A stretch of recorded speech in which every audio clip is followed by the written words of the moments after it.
Welcome back. एक दफ़ा फिर आपको खुश आमदीद कहते हैं मेट्रो वन न्यूज़ की खुसूसी नशरियात रमज़ान अल करीम। मैं हूँ आपका मेज़बान डॉक्टर बुलंद इकबाल और नाज़रीन इस सेगमेंट में हम आपकी मुलाकात करवाते हैं मुख्तलिफ अहम पर्सनालिटी से। आज जिस शख्सियत से आपकी मुलाकात कराने जा रहे हैं उनका ताल्लुक़ एजुकेशन की फ़ील्ड से है। नाज़रीन ये जो दरस व तदरीस का शोबा होता है, एक तरफ तो ये वैसे बड़ा नोबल प्रोफेशन कहा जाता है, लेकिन उससे भी ज़्यादा जो अहम शोबा है वो है इम्तिहानात का शोबा। इसलिए कि जब एडमिट कार्ड इशू होता है और कंट्रोलर ऑफ एग्जामिनेशन लिखा हुआ कोई स्टूडेंट देखता है तो वैसे ही उसका दिल धड़कना शुरू हो जाता है।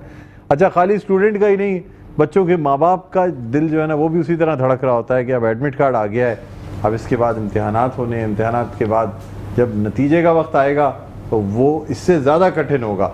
बहरहाल नाज़रीन, ये जो ख़ास तौर पर हमारे इंटर बोर्ड जो है इसमें इम्तिहानात क्योंकि हायर सेकेंडरी होता है और स्टैंडर्ड बढ़ता चला जाता है। मैट्रिक में ऑल्दो बहुत लोग होते हैं, लेकिन मैट्रिक से कहीं ज़्यादा मुश्किल जो है वो इंटर बोर्ड समझा जाता है। और कराची का जो इंटरमीडिएट बोर्ड है उसकी बड़ी जिम्मेदारी है, इसलिए कि इसके बाद बच्चों को जाना होता है अपनी प्रोफेशनल लाइफ में। यानी ये जो स्कूल कॉलेज की लाइफ है ये गुजर जाती है, इसके बाद या तो बच्चे मेडिकल स्कूल में जाएंगे, यानी मेडिकल यूनिवर्सिटी में जाएंगे, कराची यूनिवर्सिटी में जाएंगे, डिफरेंट जगहों पे जाएंगे। इसलिए बहुत अहम ये जो है ना शोबा या ये स्टेप या ये प्लेटफॉर्म बड़ा अहम समझा जाता है। नाज़रीन, आज हमारी खुसूसी रिक्वेस्ट पे हमारे साथ मौजूद हैं जनाब अनवर अली खानज़ादा साहब, जो कि नाज़िम इम्तिहानात इंटर बोर्ड कराची यानी controller of examination intermediate board of Karachi हमारे साथ मौजूद है। मैंने खुश आमदीद कहना चाहेंगे। अस्सलाम वालेकुम। खानज़ादा साहब खैरियत से हैं? फर्स्ट क्लास हैं, अल्लाह का शुक्र। सर सबसे पहले तो आपको खुश आमदीद कहते हैं प्रोग्राम में। कैसा रमज़ान मुबारक कैसे गुजर रहे हैं आपके?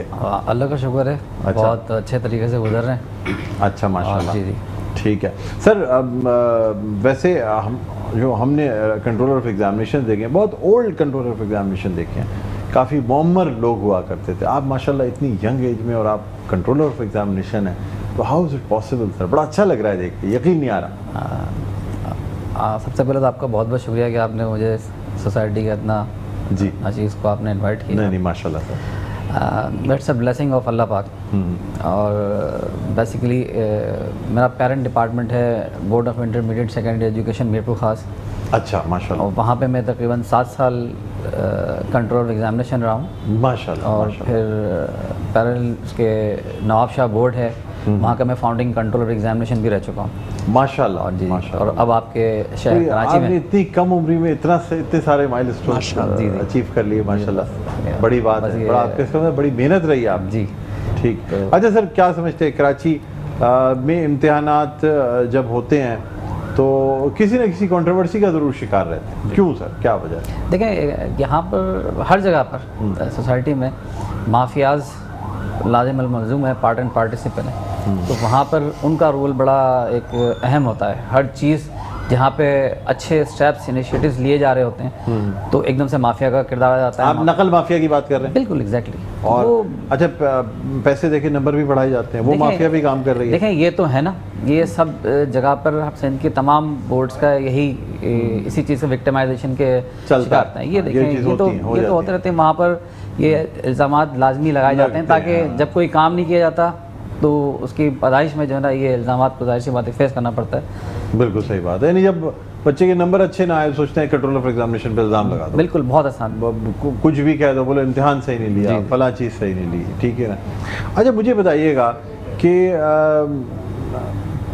पेपर जो आउट होना होते हैं, ठीक है, क्या वजह बनती है कि आधे एक घंटे पहले आजकल व्हाट्सएप की वजह से बहुत से बच्चों के पास पेपर होते हैं, जो वेल कनेक्टेड, जिनके भाई बहन या माँ बाप वेल कनेक्टेड हैं, उनके पास पेपर आ जाते हैं। अब ये जिस वक्त पेपर की ट्रांसपोर्ट शुरू होती है उस वक्त आ जाते हैं, ये क्या होता है ये नहीं पता। बहरहाल अगर एक थोड़े पढ़े लिखे बच्चे के पास आधे घंटे पहले पेपर आ जाए ना सर, तो वो 90% मार्क्स ले सकता है, ये मैं आपको गारंटी से कह सकता हूँ। क्या कहते हैं सर, क्या वजह? आप देखें, सही बोल रहे हैं। हाँ। लेकिन आपकी कंटिन्यूशन में मैं एक बात ये कहना चाहूँगा कि कराची का जोग्राफिया it's quite different from interior Sindh. बिल्कुल। और यहाँ पर इतनी रिस्पॉन्सिबिलिटी होती है कि यहाँ के क्वेश्चन पेपर्स जो हैं मुताल्लिका वक्त से समझने के आधे घंटे या 40 मिनट पहले असातिज़ा कराम मुताल्लिका कॉलेजेस में लेकर जाते हैं। तो ये तो इम्पॉसिबल सी बात है कि ये आउट हो जाना पेपर्स में, इन चीज़ों की बिल्कुल भी इस चीज़ तरफ हम नहीं जा सकते, नहीं मानते आप? नहीं, पॉसिबल नहीं है।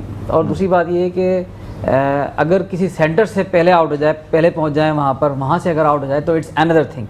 मगर व्हाट्सएप का जो इस्तेमाल है हमारे यहाँ पे, जाहिर सी बात है गवर्नमेंट की तरफ से सख्त पाबंदी आयद की गई है कि बच्चे अपने मोबाइल फोन्स लेके ना जाएं, पर इसकी एंटायर रिस्पांसिबिलिटी पहले तो बच्चा घर पे होता है। देखें इसकी एंटायर पेपर तो उस वक्त देख लेता है देखें इसकी एंटायर रिस्पॉन्सिबिलिटी होती है पेरेंट्स की, और कि वो बच्चों को मोबाइल फोन्स क्यों देते हैं, वो अवॉइड करें इस चीज़ से। नहीं, पेरेंट्स तो खुद चाहते हैं बच्चों के अच्छे मार्क्स। देखें वो देखें उनकी तो कोशिश, वो तो बच्चे को कह रहे होते बेटा देखो व्हाट्सएप पे चेक करो आ गया पेपर, तो हम सब बैठ के फिल कराते हैं। अच्छा, ऐसा बच्चा हमेशा लेट सेंटर पे जाएगा। ये मैं आपको तजुर्बा बता दूं कि जिसके पास पेपर होगा, चाहे वो सही पेपर हो या गलत, देखिए ये एक और बहस है कि अक्सर ये भी होता है कि पेपर आउट कराने वाले जो है ना पैसे ले लेते हैं, गलत पेपर पकड़ा देते हैं, कहते हैं वो बी पेपर आ गया।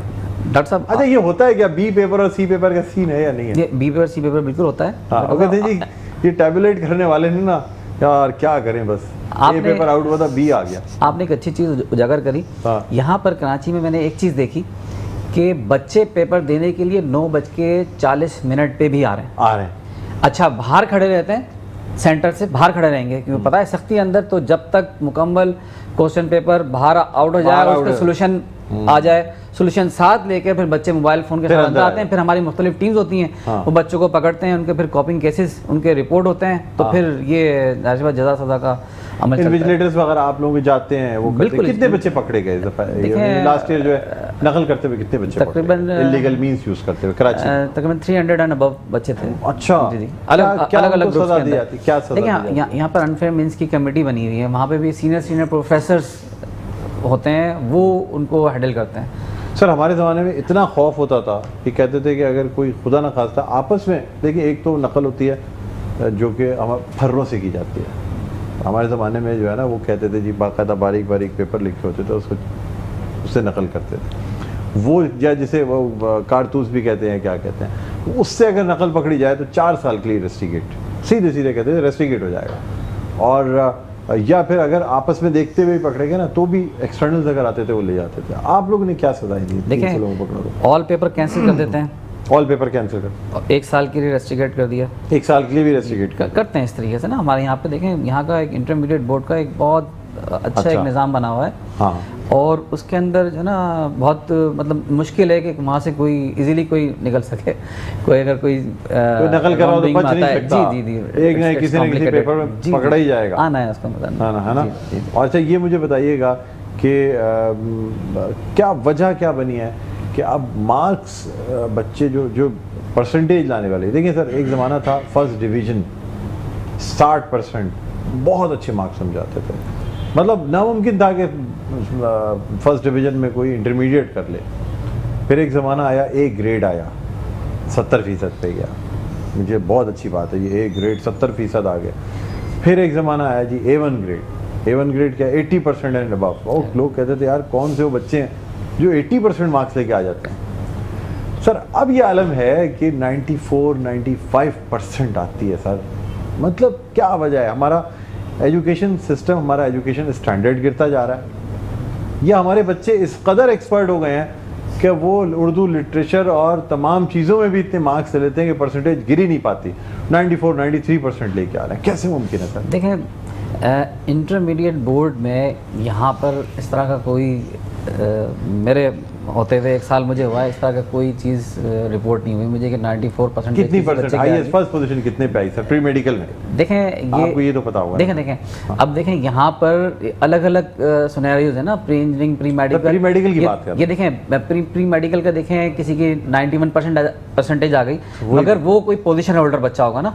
सर मैं फर्स्ट पोजीशन की बात कर रहा हूँ। जी जी, देखिए जब मैंने बात की है तो ये पहले भी सर पहले तो फर्स्ट डिवीजन पे भी फर्स्ट पोजीशन आती थी, आपने इंटर में ही बात कर रहा हूं। आपने A1 और आज 90+ पे फर्स्ट पोजीशन आती है इंटर में। देखें आपने A1 सर ऐसे भी आपको एक बात बताऊं, मेडिकल इंजीनियरिंग में 90% लाने वाले स्टूडेंट्स हैं जिनको एडमिशन नहीं मिला है, वो टेस्ट में MD कैड में फेल हुए हैं, या जो उनका वो है उसमें फेल हुए बगैर एडमिशन घूम रहे। कितनी परसेंट आए भाई इंटर में? 91, 90। मतलब तो आंखें खुल जाती है देख के कि अगर ये बच्चा इंटर सिस्टम में इतना अच्छा था तो ये MD कैडी आगे जाके इतना बुरा कैसे हो गया, इसको एडमिशन ही नहीं मिला, फेल हो गया, ये कैसे मुमकिन होता है? देखिए ये बच्चे जाहिर सी बात है इलीगल मींस यूज़ करते हैं, वो चीटिंग की तरफ मुकम्मल फोकस रखते हैं। हाँ, और वो फिर पढ़ाई से ज़्यादा चीटिंग की तरफ फोकस। अच्छा, कराची के अंदर ये चीज़ है कि असातिज़ा कराम का डर मैंने देखा यहाँ पर ना है, बिल्कुल। अच्छा, इंटीरियर सिंध में है सर? देखें वहाँ पर थोड़ा सा मतलब इट्स क्वाइट डिफरेंट कि वहाँ पर थोड़ा सा वहाँ जो वडेरे वगैरह के बच्चे होते होंगे वो बिल्कुल नहीं डरते होंगे। देखिए सबका अलग अलग वो सर यहाँ भी पहले असल में जब पार्टी सिस्टम था ना बड़ा स्ट्रॉन्ग, तो यहाँ भी डर नहीं था। ये अब कुछ सालों से वापस डर आया है। शकील भाई बिल्कुल जानते होंगे, कराची यूनिवर्सिटी से इनका ताल्लुक़ है, वरना एक दौर वो गुजरा है कि बच्चे असातिज़ा से नहीं डरते, असातिज़ा बच्चों से डरा करते थे सर। इंटर और यूनिवर्सिटी के बच्चों से असातिज़ा डरा करते थे। अब तो खैर टाइम्स डिफरेंट है। तो अच्छा, क्या सर अभी मुझे बताएंगे क्या करिकुलर की कमी है या क्या है? मतलब हम एक ही मुल्क में, एक ही शहर में ऐसा नहीं होता, एक तरफ आप बच्चे से इंटरमीडिएट का भी एग्ज़ाम ले रहे हो और उसके बाद इंटरमीडिएट के एग्ज़ाम पे प्रोफेशनल कॉलेज का इतना अदम एतमाद हो कि वो गए जी अलग से टेस्टिंग होगी तो बच्चा सर फिर इंटरमीडिएट एग्ज़ाम ख़त्म कर देना, फिर फ़ायदा क्या? बच्चे तैयारी करके डायरेक्ट MD कैट देते हैं, फिर इस एग्ज़ाम का फ़ायदा क्या सर, ये बता दें मुझे। देखें एग्ज़ाम का फ़ायदा तो है, ऐसा तो नहीं है, इसकी अफादियत जैसे intermediate board of secondary education या इंटरमीडिएट बोर्ड जो बना हुआ है तो उसकी जाहिर सी बात है कोई लॉजिक तो है ना। है सर, है बिल्कुल। तो बच्चा जाहिर सी बात है इसमें अपेयर होता है, इनरोलमेंट कराता है, एग्जामिनेशन में अपेयर होता है, उसमें मुख्तलिफ मज़ामीन होते हैं, अलग अलग फैकल्टीज़ हैं। हाँ। बच्चे उसमें अपेयर होकर अपना मतलूबा नताइज हासिल करते हैं एज़ पर देयर एफिशिएंसी कि उन्होंने व्हाट दे हैव लर्न्ड। लेकिन सर वो एफिशिएंसी प्रोफेशनल लाइफ में जाके बिल्कुल डिफरेंट हो जाती है। ये बात समझ में नहीं आती कि इंटर बोर्ड से फर्स्ट पोजीशन लेने वाला ज़रूरी नहीं है कि वो शहर के बेहतरीन यूनिवर्सिटी या बेहतरीन इंजीनियरिंग या मेडिकल कॉलेज में जाए और वहाँ पे भी जाके फर्स्ट पोजीशन ले।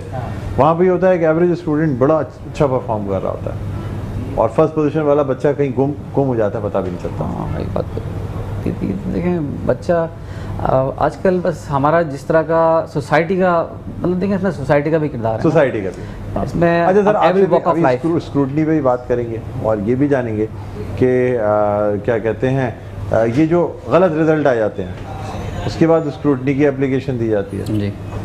अब सर चलें, स्क्रूटनी की एप्लीकेशन दी जा रही है, कहा तो हमारे ज़माने में कहा जाता है कि स्क्रूटनी में सिर्फ कैलकुलेशन होती है, काउंटिंग होती है, ठीक है सर। 30-30, 40-40 मार्क्स, 50-50 मार्क्स स्क्रूटनी में कैसे बढ़ जाते हैं? देखें इतने क्या गिने ही नहीं जाते, पेपर ही नहीं गिना उनका। देखें ऐसा होता है हाँ। कि बहुत ही आइडेंटिकल केसेस रिपोर्ट होने के में आते हैं। अच्छा यहाँ पर जाहिर सी बात है बच्चे लाखों की तादाद में, उनकी लाखों कॉपीज़ चेक्स होती हैं तो हमारे असातिज़ा कराम ही चेक करते हैं ना।